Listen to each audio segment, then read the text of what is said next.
저자는 그리스도교의 발전 및 확립 과정을 탐구하고 정리하는 것은 로마 제국의 역사에서 꼭 필요한 부분이라고 강조하고 있습니다. 로마 제국이 잦은 전쟁으로 서서히 무너져가는 사이 그리스도교는 서서히 성장해 나갔습니다. 저자가 살았던 18세기에도 그리스도교의 영향력은 실로 커서 군사, 예술, 학문에서 우위를 차지하고 있는 유럽의 여러 나라에서 신봉되고 있었습니다. 또한 열성적인 유럽의 그리스도교인들 덕택에 아시아, 아프리카 연안까지 전파되었으며 캐나다와 칠레까지 확고하게 자리 잡게 되었다고 합니다. 저자는 초기 교회사 자료가 너무 빈약하고 저술하는 과정에서 문제가 있는 복음 설교자나 신자들의 결함을 폭로해야 하는데 그것이 신앙을 비방하는 것은 아님을 강조하면서 역사가로서 종교의 오류와 타락을 밝혀내야만 하는 자신의 입장을 피력하고 있습니다. 그리스도교가 다른 종교들에 비해 놀랍게 성장한 이유는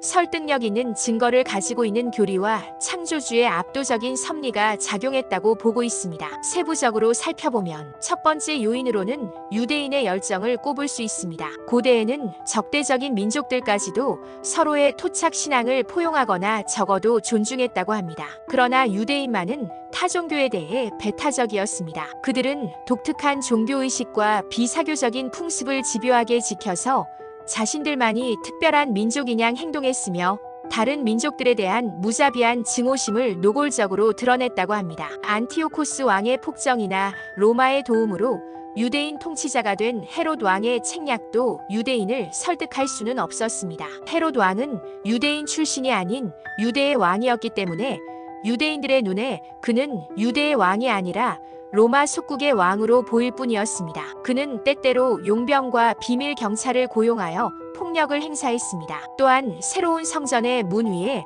로마 권력의 상징인 황금 독수리까지 세웠습니다. 더 심각한 것은 아우구스투스가 성전의 사제들에게 자신과 로마 원로원 그리고 국민을 위해 하루에 2번씩 희생 제사를 드리라고 명령하고 돈까지 주었다는 것입니다.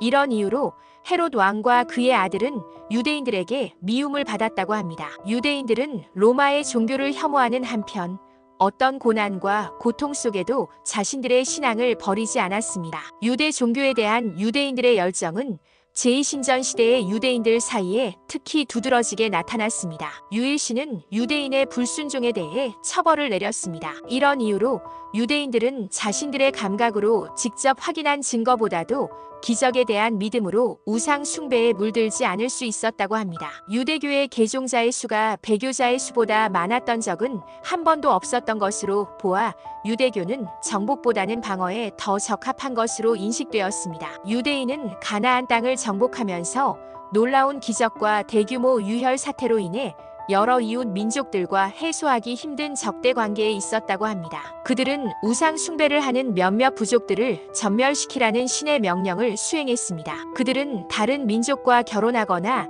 동맹을 맺는 것조차 금지했다고 합니다. 심지어 이방인을 종교 집회에 참석시키는 일도 금지되었습니다. 그들은 외부 사람들과 더 많이 교류할수록 견문은 확장될지언정 편협적인 사고는 여전했다고 합니다. 성전이 파괴되기 전까지 모든 유대인 남자들은 1년에 3번 매주 야훼 앞에 모습을 나타내야 했기 때문에 밖으로 퍼져나갈 수 없었다고 합니다. 유대인들은 이방인들과의 교류를 기피했으며 자신들의 율법을 최대한 지켜나갔습니다. 그들의 율법은 그들과 반대의 습성과 선입관을 가진 민족들에게는 증오와 혐오의 대상이 되었습니다. 설령 유대교로 개종하기 원하는 사람도 할례 의식에 대한 두려움으로 개종을 못하는 경우도 있었다고 합니다. 그리스도교는 모세의 율법을 기반으로 하면서도 개방적인 모습으로 세상에 등장하게 되었습니다. 이제 희생 제의는 메시아의 대속으로 완성되었기 때문에 폐지되었습니다. 제식 율법은 영적인 예배로 계승되고 피의 세례는 물의 세례로 대체되었습니다. 이제 신의 은총은 누구에게나 주어지게 되었습니다. 개종자는 신의 은총을 전파할 의무와 그것을 거절하면 경고할 의무를 지니게 되었습니다. 유대인 개종자로 예수를 메시아로 받아들인 유대식 그리스도교인들은 모세율법의 신성한 기원과 창조주의 절대적인 완전성을 내세워 꽤 그럴듯한 주장을 폈던 것으로 보입니다. 저자는 해박한 신학자들이 유대식 그리스도교도들의 오류를 밝혀내면서 이단 판결을 선고한 것은 적절한 일이었다고 지지하고 있습니다. 저자는 예루살렘 교회의 초대 주교 15명은 모두 할례를 받은 유대인들이었고 그들이 주재한 종교 집회에서 모세의 율법과 그리스도의 교리가 결합된 것으로 보아 유대교의 흔적이 강하게 남아있었음을 강조하고 있습니다. 예루살렘 교회의 기초를 닦은 사람들은 나중에 나사렛파로 불리게 된 유대인 개종자들이었지만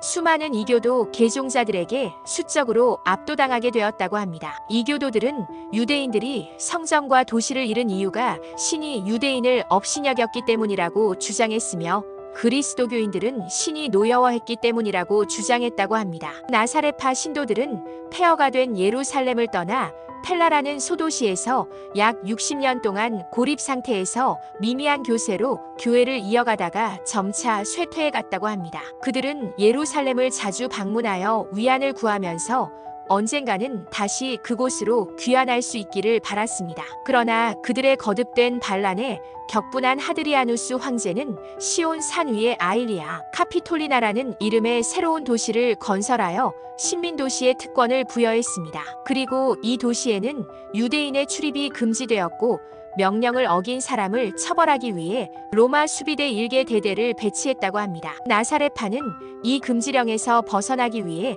이탈리아 라틴 속주에서 태어난 이방 출신의 수도원장 마르쿠스를 주교로 선임했습니다. 그리고 그의 설득에 따라 나사렛파 신자들 대다수는 100년 이상 지켜온 모세의 율법을 포기했습니다. 저자는 그들이 자신들의 풍습과 선입관을 포기함으로써 하드리아누스의 식민도시에 자유로이 출입하게 되었으며 카톨릭 교회와의 결합을 더욱 공고히 다지게 되었다고 합니다.